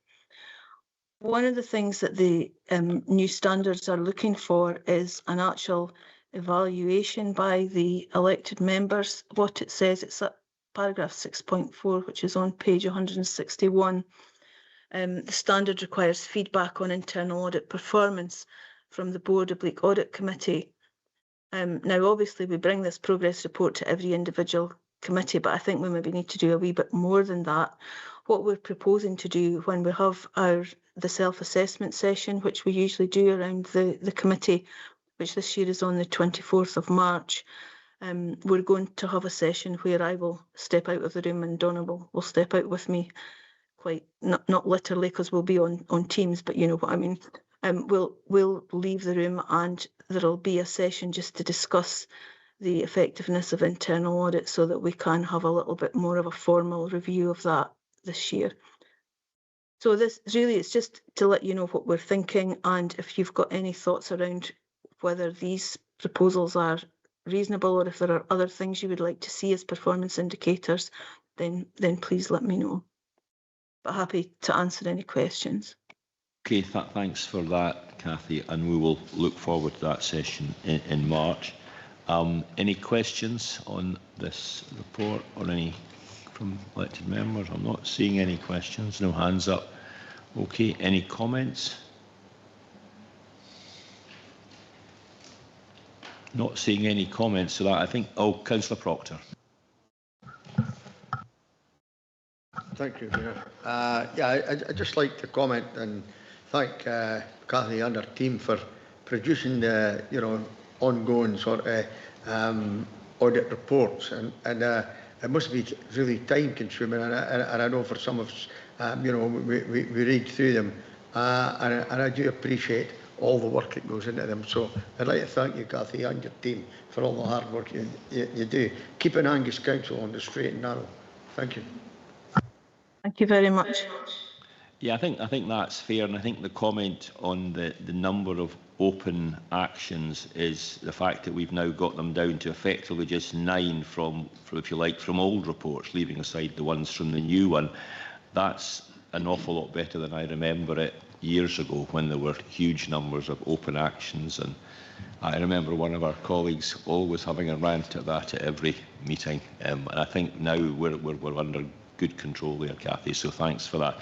So I think we're just asked to note and review items in this report, which I think we'll have done. So thanks very much indeed for that, Cathy, and we'll look forward to session on March. Okay, we'll move on to item 9, which is detailed risk reporting to Scrutiny and Audit Committee, and hand over to Mr Lorimer on that one.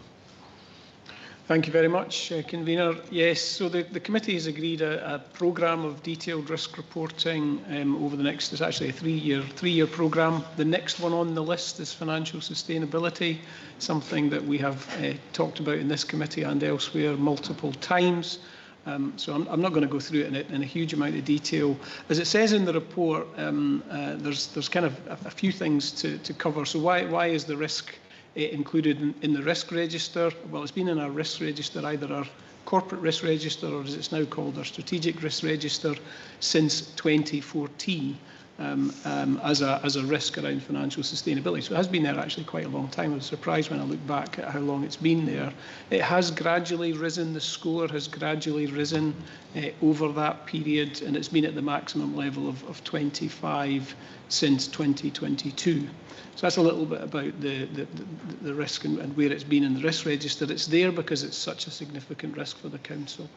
And you know, the risk description, as you'll see from the appendix, which is maybe just worth reading out, is that the risk is that the Council does not plan and implement the necessary changes in its services to deliver its priorities within the resources available, and that's important here, local government funding for core services reaches levels which make it impossible to deliver all statutory duties. It then goes on to say this results in a financially unsustainable Council unable to meet all its statutory duties, including the requirement to set and maintain a balanced budget each year. That is a really, really concerning risk if it was ever to come to pass.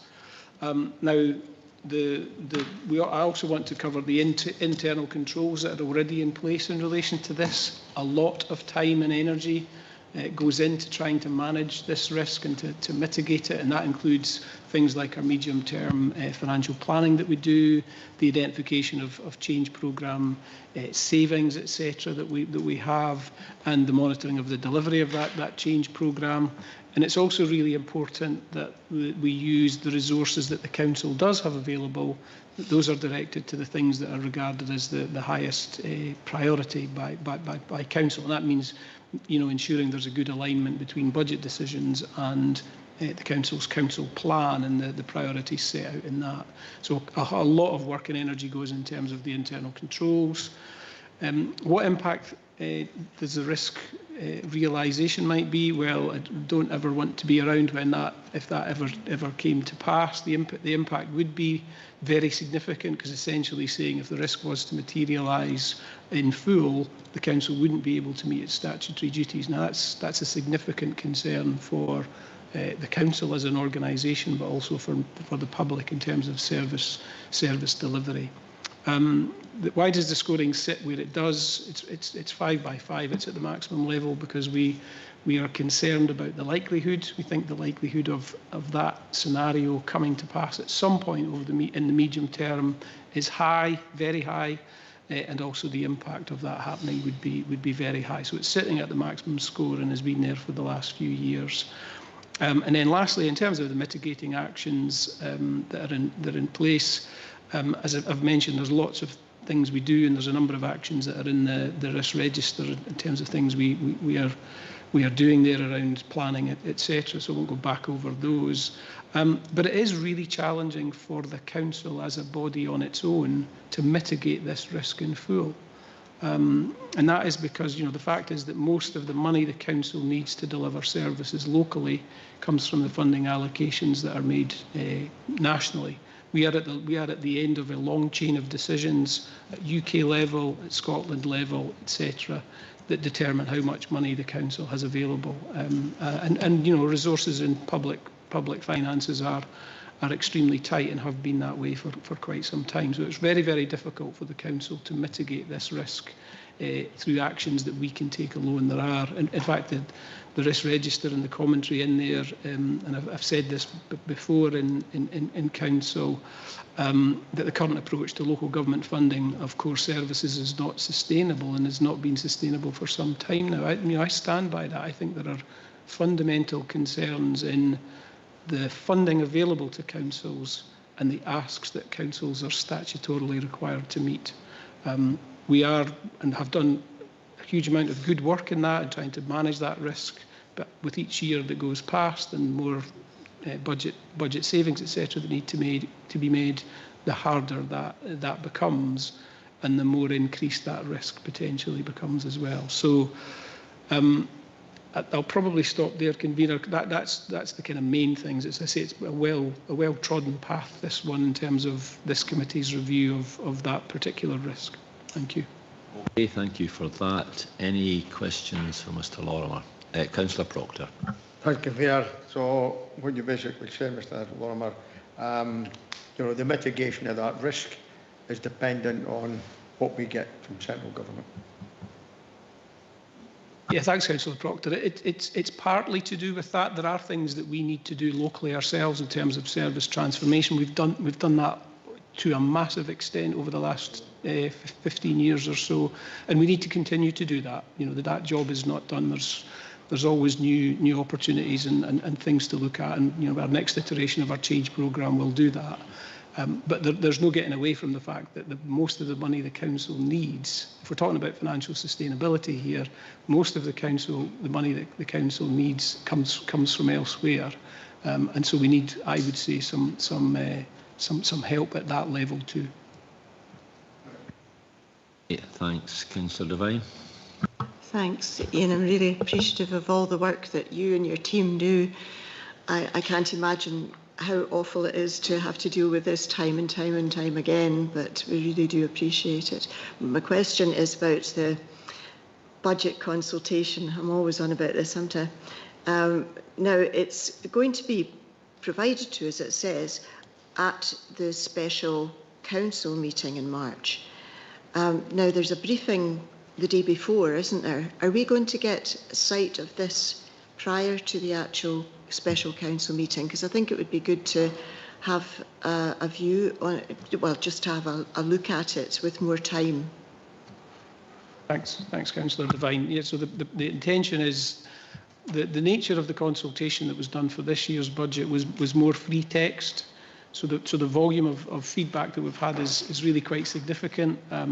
Jane and our comms team has managed to try and distill that down into a shorter, more summarised version, looking at themes. But the whole of the detail of that will be made available to members as part of the budget setting process. The plan is to release that as part of the normal budget setting papers. So those would be available the week before the actual budget meeting itself. Okay, thank you. Any further questions? Any comments? Not seeing any comments. I guess this is a very similar report to many others we've seen, and if you read the documents produced by Audit Scotland, they tell a very, very similar story about the difficulties in council finance. I guess as sort of directors of finance across Scotland, presumably you meet your colleagues and have similar discussions. I guess, is there anything you can do professionally as a group, or is it anything you say just would be not be listened to? I mean, yeah, because we've already got Audit Scotland who are essentially looking at things and across Scotland producing lots of graphs and tables, sort of explaining the situation. And is there anything more that you can do and your colleagues as directors of finance do about it? Because it does look like it's been a long playing record, this, and we're it is the same story every year, and it's quite. I mean, I think Councillor Devine's right. It's quite wearing, and it is obviously potentially very worrying. Yeah, thanks, Councillor Duff. So, as you say, there is a professional association of directors of finance. That group is very active in this space in terms of analysis, and mainly through COSLA, I would say, as the representative body for local government, supporting COSLA with information analysis and the like. So that has been an ongoing area of activity for quite some time. And Directors of Finance, again as a professional association, have also usually on an annual basis given evidence to parliamentary committees around the Scottish budget and what that means for local government and for councils. So I think that area is well covered, and it's helpful to have that professional association as a means of staying in touch with what others are doing and some of the challenges elsewhere. Certainly, looking across Scotland, you know, our problems are not unique, and there may well be other councils that are in any worse position than we are, and you know, that's the impression I get. But it's always difficult looking from the outside. So I think we've been asked to note and consider this report, which I think we've done. So thanks for that, and we move on to item 10, which is the Corporate Governance Action Plan updates. Now, are you going to introduce this one, Gordon, or yes? Okay, so over to Gordon Cargill on this one. Thanks, Convener. Good afternoon, members. Yeah, this report presents an update in relation to the action plans included in 24-25 annual governance statement, and also an update on our best value action plan. The latest detail for all the actions in progress is included in appendices 1 and 2, so that holds the detail. Probably say that overall making fairly good progress through all these actions.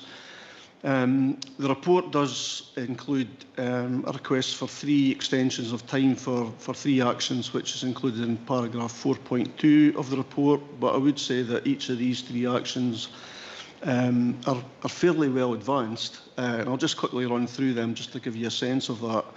The first one is around a standardised approach to operational schemes of delegation, which is virtually complete. There's one service area that we're still to just finish off, and hopefully can do that before the end of March this financial year.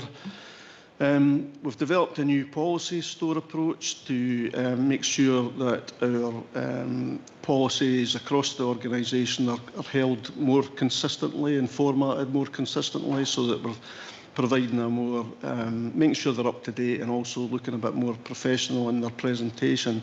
So we'll have a new policy store which will be going live, I think beginning of April is the plan for that, and there'll be a bit of a bedding in period throughout April, and hopefully have that action complete by the beginning of May. And then the third action, which has got the red dot against it in the report, is around business critical activities. And there has been good progress on that as well. We're roughly about 90% complete on that particular action. We have, there was, I believe it understands, a consultant's report that's been produced identifying all the business critical activities across the organisation and services. The next steps on that is to just discuss those corporately with CLT and identify a way forward in addressing those matters. The work is also linked to the national power outage risk that we're looking at and having a response to if required. And the feedback on that is that the council is pretty much in a good place overall in terms of their progress compared to some other councils. So overall, good news to report on that as well. And it just needs a final push to get that action bottomed out. That's really on the actions. Only the final bit to highlight in the report, and Cathy's mentioned it already, is obviously the Scrutiny and Audit self-assessment is planned for 24th of March via Teams. Usual format, with the one exception that Cathy had mentioned earlier on about her being excluded from the meeting, asked to leave the room, so that we can then have a discussion about the quality of the internal audit performance. And hopefully everybody's able to attend that session that morning. So that's it, really. That's the overview, and happy to take any questions, Convener. Okay, any questions for Gordon? I've got Councillor Bell online. Councillor Bell. Thanks, Convener. Gordon, thank you for that. I just wondered if you could give us a bit more detail on the extension requests. I mean, have you required to get additional resources in, or is it simply a capacity issue with a fixed cohort of staff hence the extension request. Thanks. Thanks, Councillor Bell. Was there any particular extension request you were concerned about, or was it just them all generally?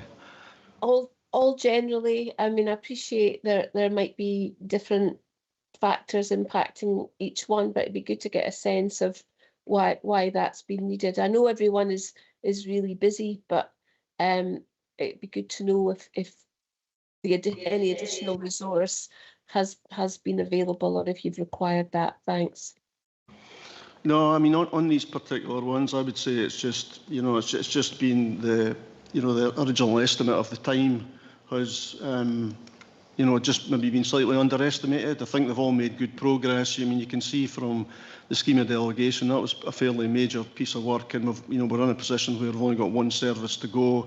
The policy reviews has been that was a fairly large piece of work to undertake, but we've had support from actually legal colleagues have been quite heavily involved in that, and some of the technology as well. So that's progressed really well, and we've got to a really good place on that, and it's just a case of making sure it's now implemented. So I'm really comfortable with that as well, and I think bringing in the expertise, the external expertise where we've needed it in terms of the consultants in relation to the business critical activities, I think that's been really helpful, potentially identifying a resource gap there, but filling it through that consultancy support on a one-off basis has been helpful to progress that really quite meaningfully over the period. So yeah, no particular concerns about that one at all, resourcing wise. Thanks, Gordon. My underlying concerns around staff wellbeing in that one. Thank you. Okay, thank you. Any Councillor Devine, you were asking for yes, thanks, Convener. I'm looking at page 182, Gordon. It's the skills audit and impact of skills programmes. Now, there's a note there which says about being involved with the improvement service, and I just wondered if that is going to enable you to provide us with a skills audit by the end of March this year, which seems a very tight schedule. I think it maybe is a bit ambitious, that, but it really does need to be progressed, this, because I think we've been at this for maybe 2 to 3 years looking for the skills audit, and we really do need to know that, just to progress with the staff. Thank you. Yeah, this is an area that was highlighted as part of it came out the best value audit a couple of years back, and it was something that I think Sharon and Linda Thompson, who are leading on that work, were keen to look at our sort of approach to workforce planning overall, rather than pick up the skills audit side of it specifically. So it has kind of been dealt with through that, rather than a specific skills audit per se. This piece of work has been identified by the improvement service to give us a bit more support around that, and we've had initial meetings with them to see if there's other councils who have also progressed that type of work in advance of us, so that we could get some learning from them. So we're still got to go back and put into place exactly how we're going to do that. But you're right, the deadline of 31st of March 2026 is looming. So it's something that of all the actions on the list, I think you're right to pick on that one as the one that's the most at risk. And certainly we'll come back in June with an update on that to members as part of the annual governance statement update there. Come back on that. Yeah, I mean, that's great. I think the support will be very useful. But I think when you're doing workforce planning, you need to know the skills that are there. It's a kind of basic thing. So fingers crossed for that one. Thank you. Okay. Any other questions? Don't see any. Any comments? I don't see any comments. I would have just one, Gordon, on the presentation in the appendix 2. I'd have to say it's very good to see whether something in progress you're giving us the percentage. I think that is useful. So that's a good bit of good visual thing. It's really useful. But yeah, thanks for the report and on all the work, and we'll look forward to seeing the progress on the skills audit, which I think, as Councillor Devine has said, has been flagged up before at Scrutiny and Audit. Okay, so we're asked here to review and note 1, 2 and 4 and approve the extension of the completion date for action set out in 4.2. Is that approved? Agreed? Okay, thanks very much indeed. We now move on to the last paper, paper 11, Regulation of Investigatory Powers Scotland Act 2000, the quarterly report, and hand over to Mrs Watson. Thank you, Convener. The committee is asked to note that one authorisation was granted for surveillance and investigatory activities regulated by the RIPSA legislation in the period 30th of October 2025 to the end of January this year. Thank you. Okay, thank you. Any questions? Any comments? Okay, I don't think there are any, so we will just note this report, and that's the end of the meeting. Thanks very much for your attendance. Can we stop the live?